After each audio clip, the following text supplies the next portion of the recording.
Hello, আসসালামু আলাইকুম। কেমন আছেন সবাই? আলহামদুলিল্লাহ আমি অনেক ভালো আছি। তো এখন মুড়ি খাবো। তো নামাজ-টামাজ পড়ে আগে ভাত খাই ইফতারিতে, তারপরে মুড়ি বানিয়ে খাই। তো এখানে বুট, বেগুনি, তারপরে আছে বড়া, তারপরে এখানে সরিষার তেল, আর এদিক দিয়ে হচ্ছে মুড়ি নিয়েছি, আর নিয়েছি কাঁচামরিচ, পেঁয়াজ, শসা, ধনিয়ার পাতা, চানাচুর, আর হচ্ছে ম্যাজিক মশলা। তো ম্যাজিক মশলা দিয়ে কিন্তু ভালোই লাগে খেতে।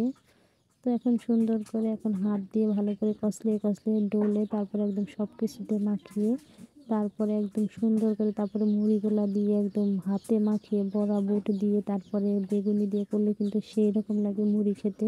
কিন্তু সন্ধ্যার সময় খেতে পারি না, তখন ভালো লাগে না, তখন মনে হয় কয়টা আমরা সবাই মানে আমি, আমার ছেলে, আমার শাশুড়ি, আমরা সবাই ভাত খাই, ভাত খেয়ে ইফতার করি, তারপরে মুড়ি মাখিয়ে খাই নামাজ টামাজ করে।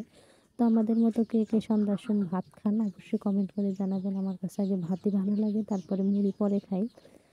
তো মুড়ি মাখাটা কিন্তু খুব মজা হয়েছিল। তো আপনারাও কীরকম করে মুড়ি মাখিয়ে খান নাকি? আর সবাই মিলে কিন্তু একসাথে মুড়ি মাখিয়ে খেলে ভালো লাগে, একা একা খেলে কিন্তু ভালো লাগে না। তখন সুন্দর করে মাখিয়ে নিলাম। তো বন্ধুরা, আজকের মুড়ি মাখাটা কীরকম হয়েছে অবশ্যই কমেন্ট করে বলবেন। তো ভালো থাকবেন সবাই, আর আমার ভিডিও যদি ভালো লাগে লাইক কমেন্ট শেয়ার করতে একদম ভুলবেন না। সবাই ভালো থাকবেন, আল্লাহ হাফেজ।